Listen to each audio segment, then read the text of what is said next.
Le Conseil de l'Europe, en effet, est le laboratoire où se prépare et s'expérimente la coopération européenne en attendant qu'il se transforme lui-même en une institution organique de l'unité européenne. 6 pays de l'Europe occidentale renoncent à leur souveraineté nationale pour 2 de leurs industries clés. Il n'y a pas un homme dans le monde qui ne mesure l'importance capitale de cet acte, non pas seulement parce qu'il tourne la page après une si longue et si sanglante histoire de lutte et de combat, mais aussi parce qu'il ouvre toutes grandes les portes d'un avenir nouveau pour l'Allemagne, pour la France, pour l'Europe.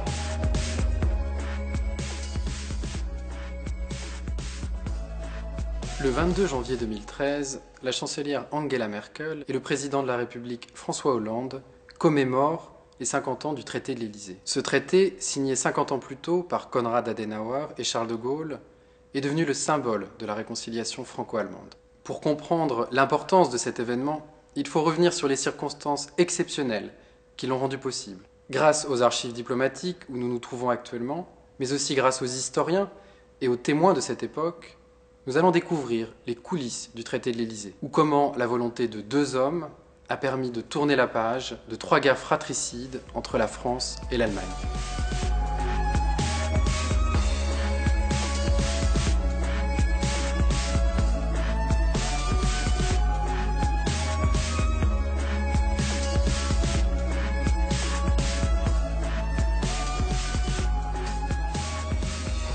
Au lendemain de la Seconde Guerre mondiale, l'Europe est en ruine. Son relèvement nécessite que les anciens ennemis coopèrent. C'est le projet de Robert Schuman, conseillé par Jean Monnet, qui propose le 9 mai 1950 à la République fédérale d'Allemagne et aux autres pays européens de travailler ensemble dans un secteur clé, le charbon et l'acier. Le pool charbon-acier, c'est l'embryon de la future Europe unie. Pour 1 750 000 ouvriers et employés, un nouvel État est né. Ce nouvel État a son gouvernement, la haute autorité. Sa capitale, Luxembourg. La communauté européenne du charbon et de l'acier est en route. Elle servira de modèle à la communauté économique européenne qui naît à Rome le 25 mars 1957. Les années 50 marquent ainsi le début de l'Europe des 6. L'Union européenne a aujourd'hui l'immense mérite d'être une réalité concrète. La France vient de vivre une semaine qui appartient à l'histoire. En appelant ensemble le général de Gaulle au pouvoir, Européens et musulmans d'Algérie proclamaient leur volonté d'être français. Et la question se posait, allions-nous vers une dislocation de la nation? Allions-nous vers la fin de la République? En mai 1958, le retour du général de Gaulle au pouvoir suscite des interrogations sur l'engagement de la France dans la construction européenne. Le général de Gaulle avait en effet critiqué les traités signés par ses prédécesseurs. Par ailleurs, l'élaboration d'une nouvelle constitution et la crise algérienne sont les priorités du moment en France. Il faut donc attendre le mois de septembre 1958 pour que Konrad Adenauer et Charles de Gaulle se rencontrent pour la première fois à Colombey-les-Deux-Églises.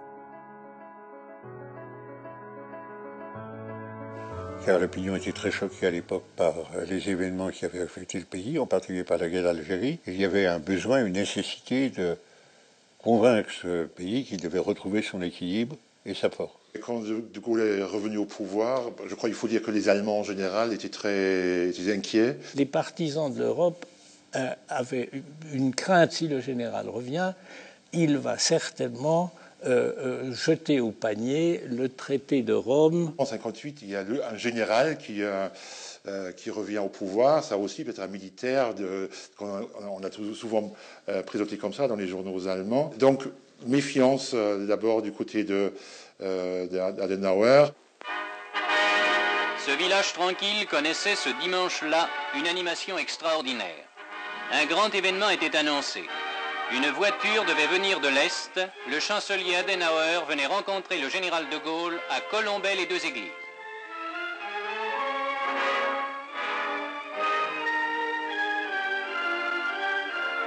2 grilles et plus encore pour faire respecter la discrétion du lieu. Certains avaient déjà trouvé des échelles. Les téléobjectifs voient loin, mais pas cependant à travers les murs. Mais finalement, de l'autre côté des grilles, la caméra a pu enregistrer la poignée de main du chancelier allemand et du président du Conseil français qui ne s'étaient jamais rencontrés.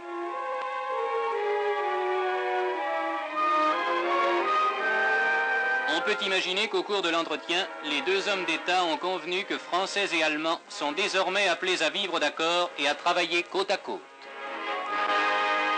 Adenauer a été rassuré par le fait que les assurances que lui donna le général de Gaulle sur les problèmes européens mettaient fin aux ambiguïtés, aux craintes qu'il pouvait avoir sur l'application du traité de Rome. Après cette rencontre de Colombey, où ils se sont racontés quand même aussi leur vie, leur passé, on va dire, franco-allemand. Il ne faut pas oublier ce rapport peut-être personnel entre de Gaulle et Adenauer, qui avait en gros qui était de la même génération. Le chancelier est quand même rentré en Allemagne avec la volonté de coopérer plus étroitement avec la France. Les rencontres de Colombey et de Bad Kreuznach en 1958 sont le point de départ d'une série de consultations franco-allemandes au plus haut niveau. Entre 1958 et 1963, Konrad Adenauer et Charles de Gaulle se rencontrent à 15 reprises. Ces consultations se déroulent sur fond de crise internationale. En effet, Berlin est à nouveau au cœur des tensions Est-Ouest. Tout paraît absurde aux visiteurs qui débarquent comme moi d'un pays civilisé. Absurde à la mesure exacte de cette absurdité de béton et de fer qui a poussé, au milieu de la ville, en une seule nuit, le mur.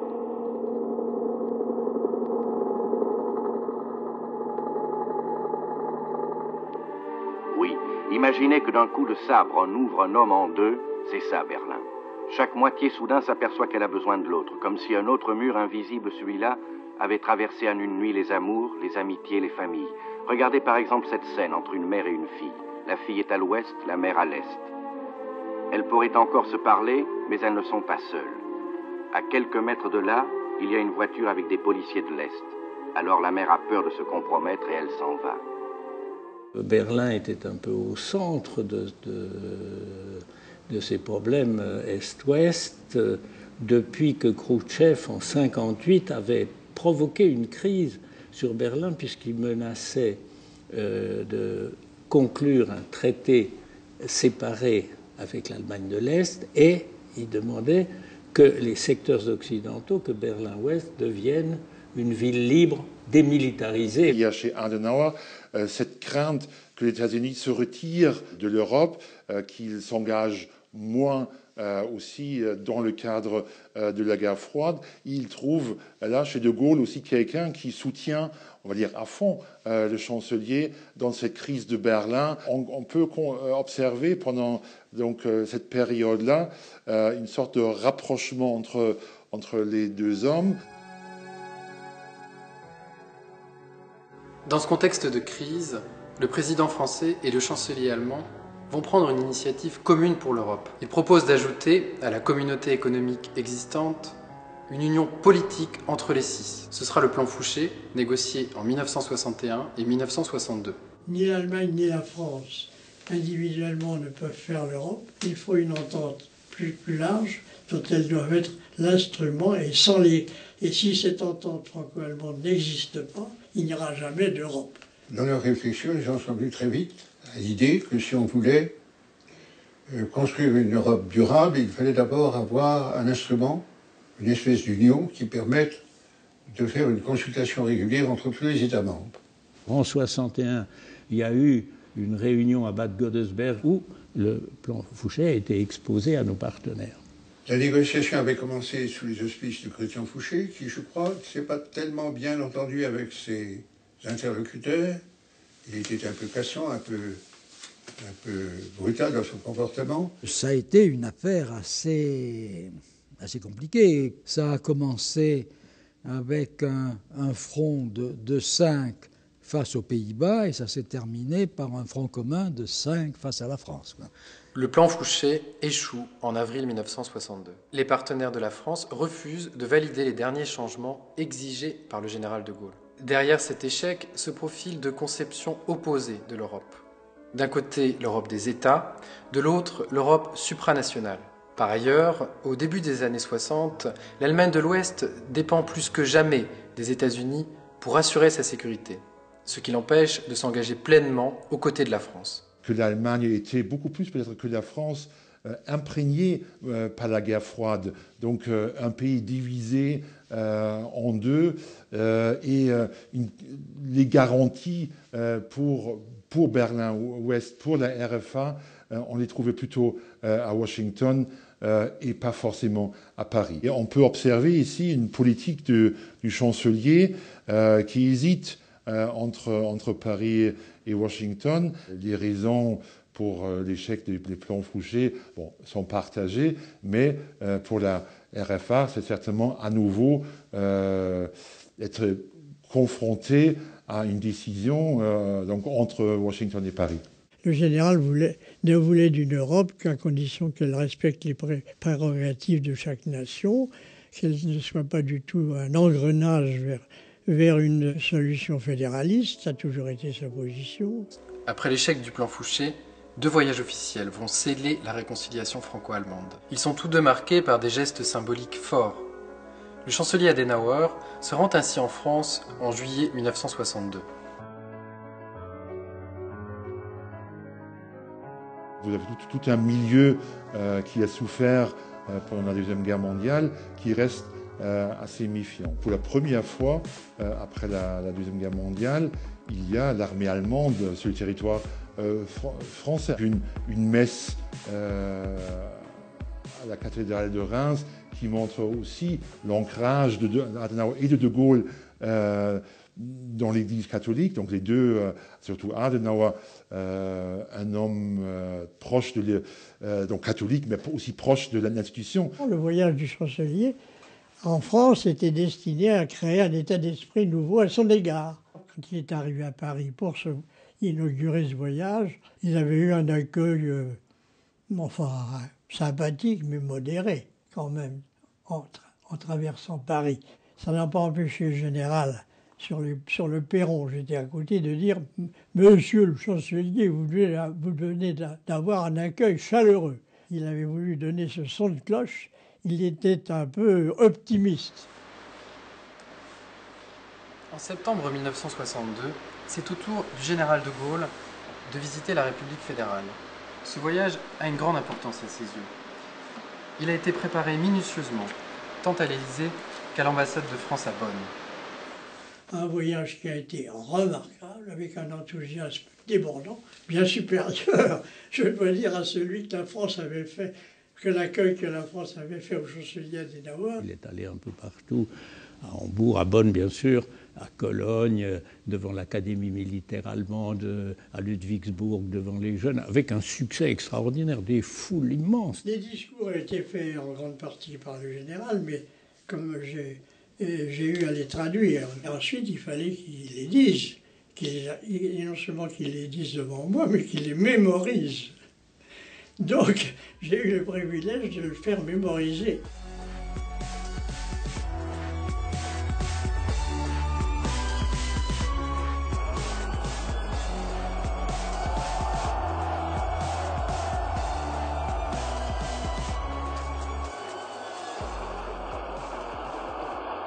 Sie alle beglückwünsche ich, zunächst jung zu sein und bei einem jeden von Ihnen die Leidenschaftlichkeit, diese Begeisterung, Sie zu den Meistern des Lebens und der Zukunft auserkoren hat. Et puis alors à Ludwigsburg, chose plus rare, hélas, il a malheureusement sauté une phrase. En partant, il m'a dit « Venez me voir », il était dans l'avion, et il me dit « Alors, j'ai loupé mon affaire, je crois que j'ai loupé mon affaire ». Alors je lui ai dit « Écoutez, Bon, j'ai eu un peu d'angoisse, je lui ai dit un petit moment, mais vous avez immédiatement rattrapé le fil et continué magnifiquement la fin du petit discours de Ludwig-Bürg. De Gaulle qui vient et qui parle des Allemands comme un grand peuple. Et on peut, je crois, dire qu'il donne une certaine fierté à nouveau aux Allemands au moment où ont lieu, par exemple, les procès d'Auschwitz, où on juge des responsables des camps d'extermination. Ces voyages, ces discours du général font du bien à tous ceux qui écoutent. Ce voyage a été un immense succès populaire. Toutefois, la classe politique allemande est divisée sur les suites à lui donner. Le gouvernement allemand tarde à répondre aux propositions françaises. En octobre 1962 survient la crise des missiles à Cuba.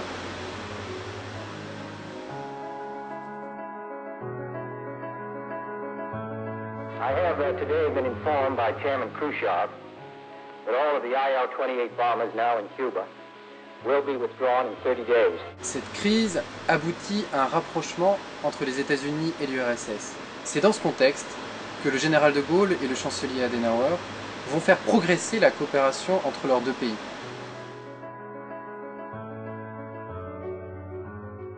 Au début, il était question de deux déclarations. Une signée du côté français, l'autre du côté allemand. C'est le chancelier qui a voulu que ce soit un traité. Ce n'est pas le général qui a demandé un traité. Si nous signons des déclarations, le général et moi, le suivant chancelier, le gouvernement suivant diront oui, c'est une déclaration du chancelier de l'époque. Moi, je peux faire une déclaration différente. Et c'est là que, dans l'esprit d'Adenauer, a germé l'idée il faut que ça ne soit pas des déclarations, mais un traité. Parce qu'un traité, à moins de le dénoncer, etc., mais un traité s'imposera à mes successeurs. Alors que les négociations franco-allemandes sont sur le point d'aboutir, la conférence de presse du général de Gaulle, le 14 janvier 1963, provoque des réactions très négatives à Bonn. La simple participation de l'Angleterre à la communauté changerait considérablement sa nature et son volume. Il est possible aussi que l'Angleterre n'y soit pas encore disposée. Il y a eu la conférence de presse rejetant une fois de plus la candidature britannique, qui a fait évidemment un bruit énorme. Les Allemands souhaitaient l'entrée de la Grande-Bretagne. Et bon, se sont accommodés du veto français. Et puis alors la deuxième chose, et là c'était un non absolu, enfin, c'était le rejet de ce qu'avaient concocté les Anglais et les Américains, soit d'une force nucléaire multilatérale qui était évidemment une façon d'essayer de bloquer la force nucléaire française. L'opinion publique en RFA était assez virulente.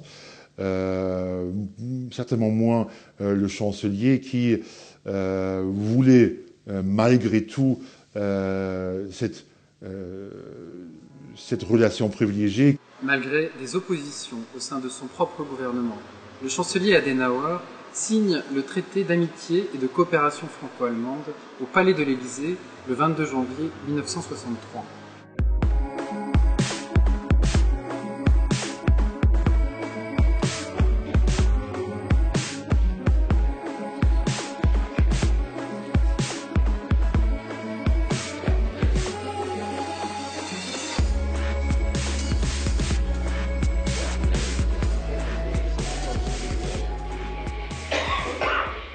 C'est d'un cœur et d'un esprit profondément satisfait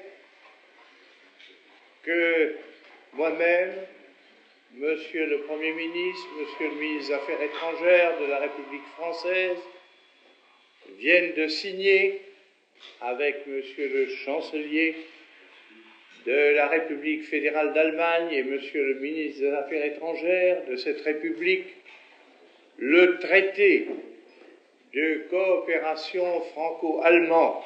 Jedes Wort, was Sie gesagt haben, entspricht unserem Willen und unserer Auffassung. Historiquement, cette préférence donnée aux partenaires allemands par rapport aux autres était un événement historique assez considérable.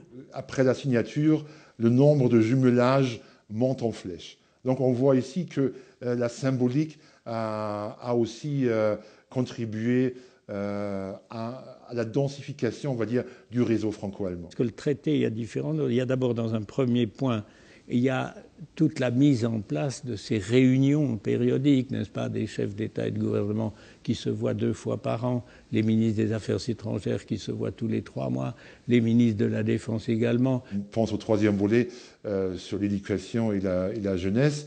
Je crois qu'il faut dire que vraiment la conséquence la plus importante de ce traité de l'Élysée, c'était la fondation de l'Office franco-allemand pour la jeunesse. Donc, comme on dit souvent, le plus bel enfant du traité. Au lendemain de la signature du traité, les réactions sont loin d'être unanimes.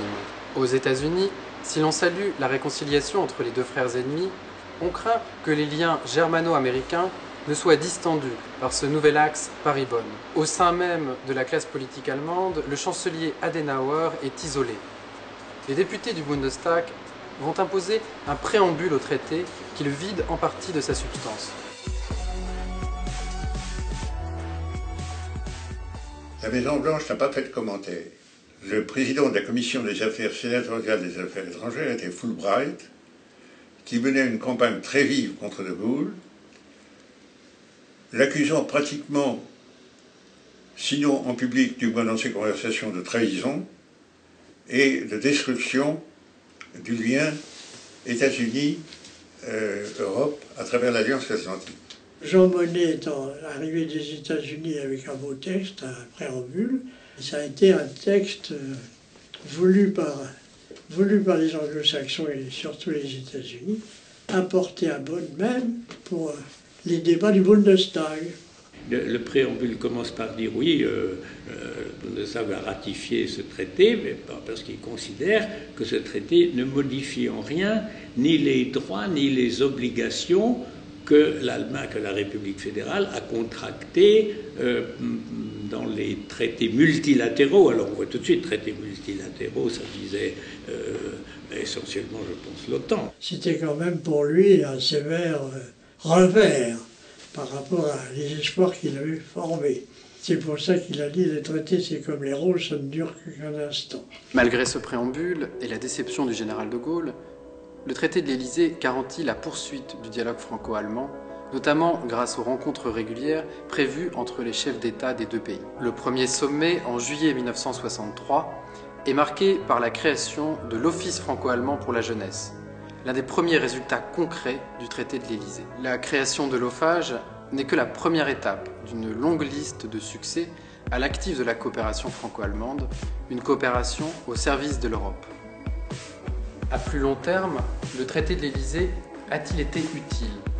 Quel bilan peut-on tirer de 50 ans de coopération franco-allemande?